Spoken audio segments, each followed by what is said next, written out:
Hi, welcome to Wonderdub Adventures. As you can see, the van's like jam-packed. It's because we're going on a family adventure up to Scotland. Anyway, I'll catch you later. Bye.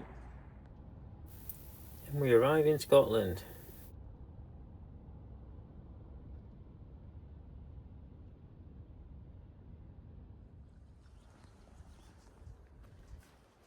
Right, this is the Edinburgh Caravan and Motorhome Club site.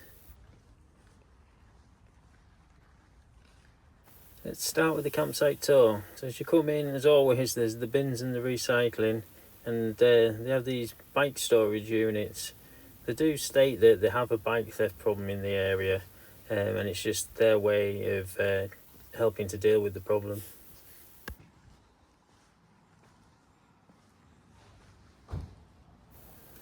The information room here, some great bits of painting done on the front. Loads of information in there, as you can see.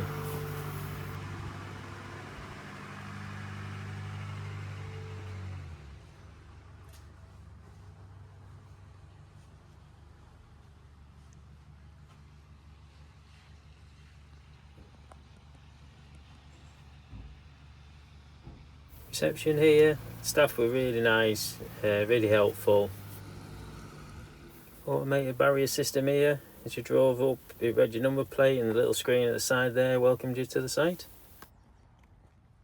Now they did have a little dog walk area here on the site. It was very small, but literally you walk 2 minutes out of the site and you're down by the riverside. There was a kids play area, well maintained, nice, tidy, litter free.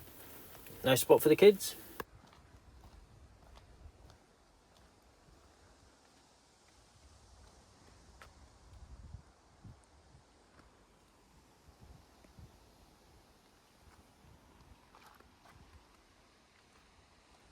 There was 2 facilities blocks, both really well kept, nice, clean and tidy.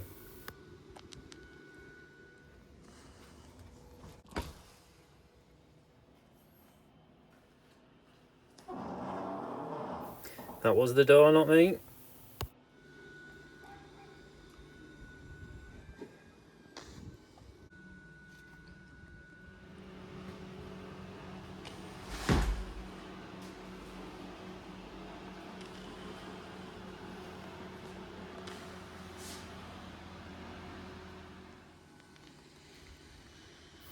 As I say, the facilities were in great condition. They look actually fairly new. And yeah, had everything you needed.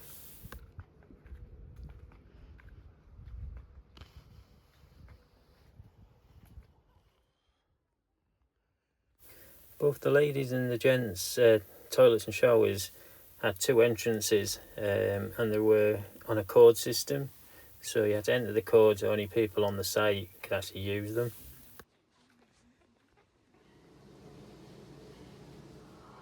Now at first I thought the toilets and showers, it was all a bit higgledy-piggledy. There was some showers on one side, some showers on the other, some toilets on one side, toilets on the other. Then I realised when they actually clean them, they don't close the toilet block. They just close half of the toilets, so you've still got access to half of the toilets and half of the showers.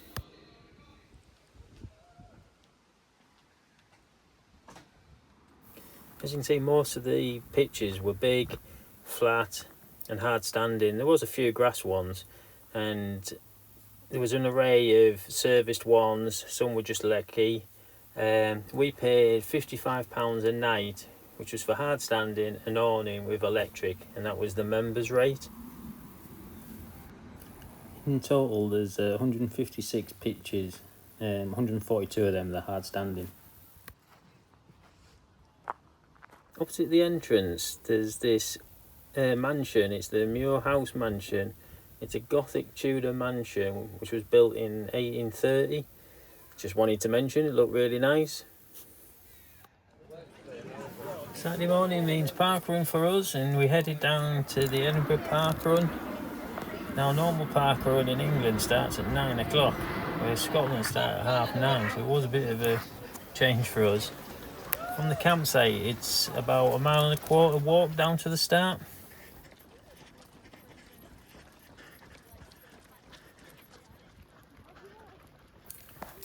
Now the route is just one lap along the promenade. It's flat and on wide footpaths, even though it was quite a busy one with over 620 people doing it. As you can see, it's quite scenic as you go along the Firth of Forth.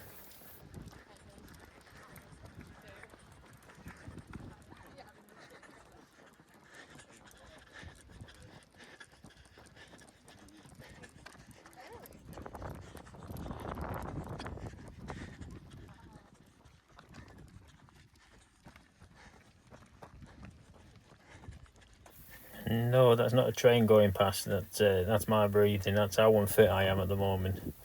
Anyway, it was a little bit breezy because it was a little bit exposed, and at times there was a little bit of drizzle, but it was quite nice because it actually kept us a bit cooler.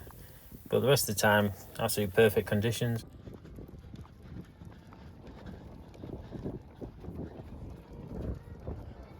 Now the Firth of Forth is the flight path of the landing planes at Edinburgh Airport, so you do get them flying over you quite constantly.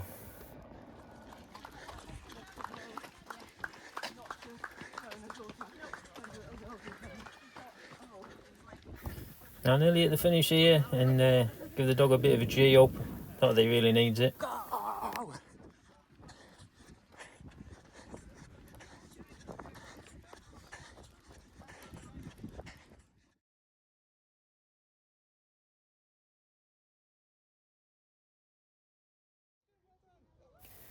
After parkrun, our son joined us, and we went over to Cramond Island, or as they sometimes call it, the Ghost Island. Now it's a tidal island, so you have to literally wait for the tide to go down, and you have about a 4-hour window that you can go and visit. The only access is along the path that's exposed when the water goes down. Now the island has many World War II features, and the first thing you see are these anti-submarine structures on the way to the island. Now the walk from the village to the island is it's only about 1.5 km.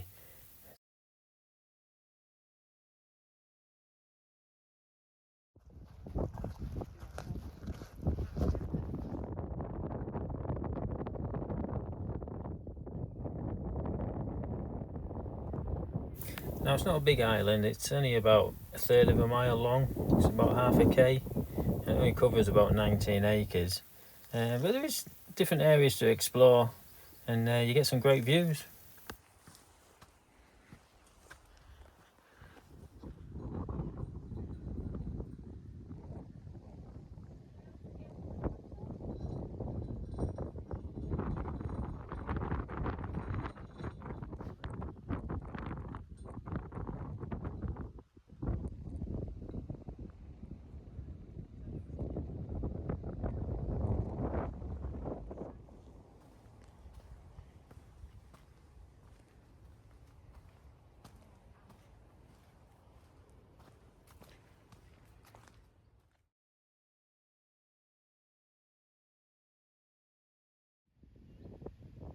See plenty of things from the island. There's the Firth of Forth road and rail bridges there, and you can also see some of the other tidal islands.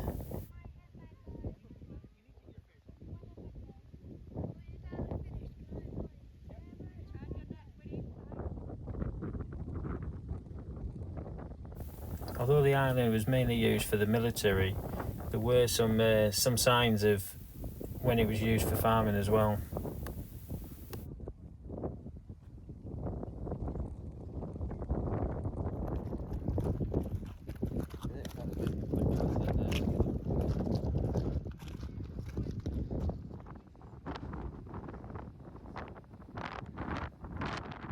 Now the main feature on the island is the big concrete bunker, and it was a great place to explore.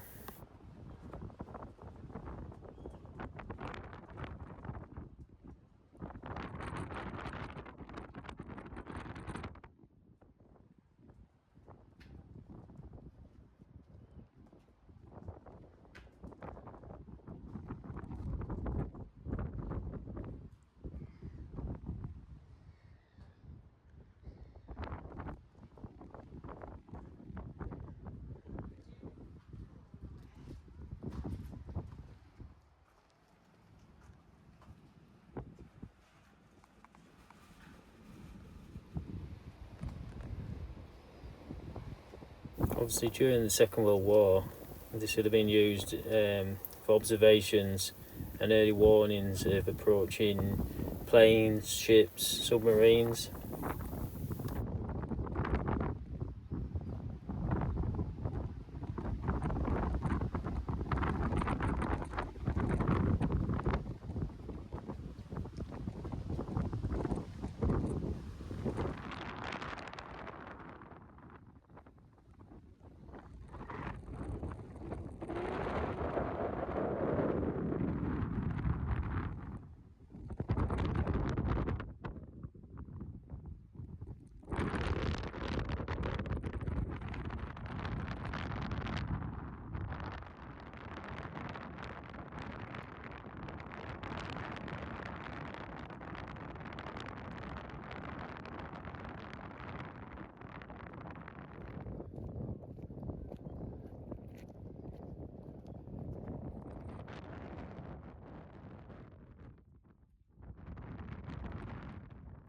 And before you set off over to the island, there was a signboard with the tidal times, which was a good idea to check.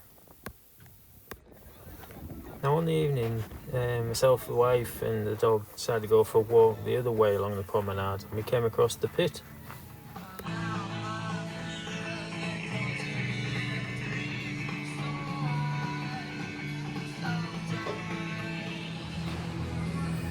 Yeah, the pit was like a community hub, and it also had street food, and it had bars, mini markets, live music, and different markets there. As I say, it was a great find.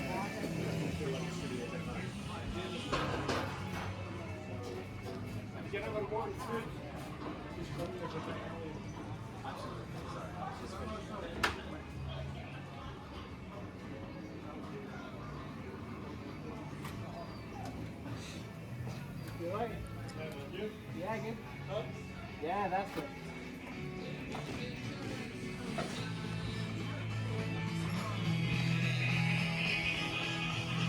So we stopped here for a drink, and we had one of these Hungarian chimney cakes. Really nice. It was a bit like a cinnamon donut with ice cream in it. Yep, I would definitely recommend one of them.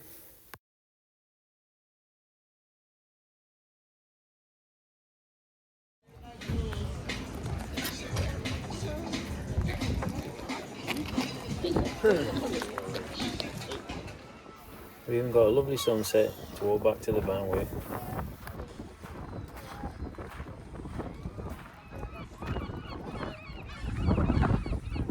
Sunday we popped into Edinburgh on the bus. The bus stop is only about 10-15 minutes walk from the campsite.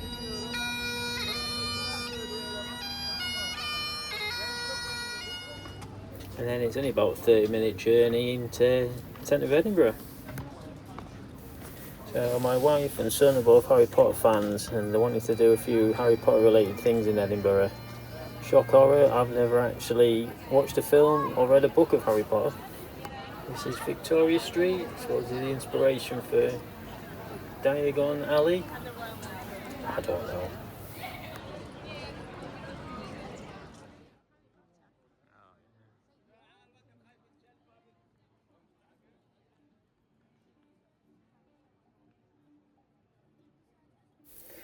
The other place we went to was Greyfriars Graveyard. Supposedly some of the names of the characters were inspired from people's names on the tombstones. See if you can spot any.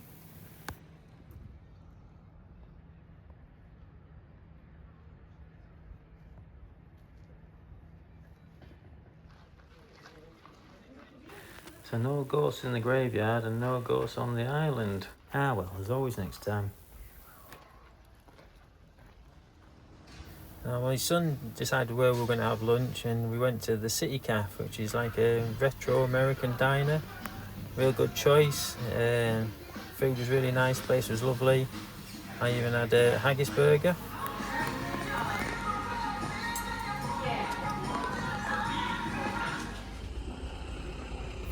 So after lunch, me and my son went to Dynamic Earth. It's like an interactive science centre, and takes you through the history of planet Earth, basically from the Big Bang through to the dinosaurs and through to modern day ecological and climate challenges. It's a really interesting place. So the main feature is this immersive walkthrough, and it's all different areas. In this area is about the volcanic activity, and in this section the floor actually moves. The generating plates trigger earthquakes. Pressure increases 15,000 times. Seawater in the crust at 1,000 degrees Celsius causes mantle rock to melt, rise, and explode at the surface.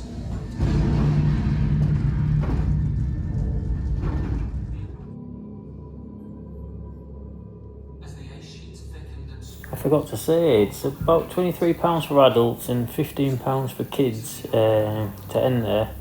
It's an annual pass, and that's unlimited visits for a year. Obviously there's the normal concessions as well.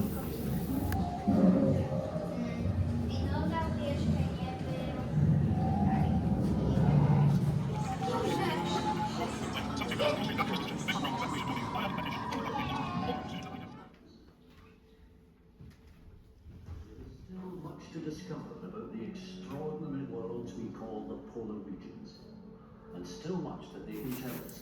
Now, this area was about the polar regions, and it was freezing. It's no wonder, because there was a big lump of ice in the middle. The Antarctic is just a vast frozen continent. While we were at Dynamic Earth, my wife and the dog went up to Arthur's Seat in Holyrood Park.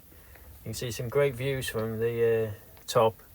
My wife said it took about 2.5 miles from Dynamic Earth up to the top and back. As you can see, there was a lot of flies, and it was very popular.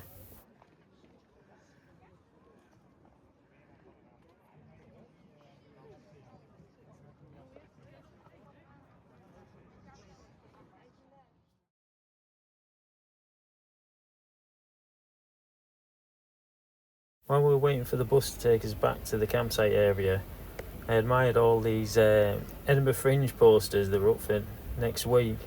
There was just hundreds of them all over the city.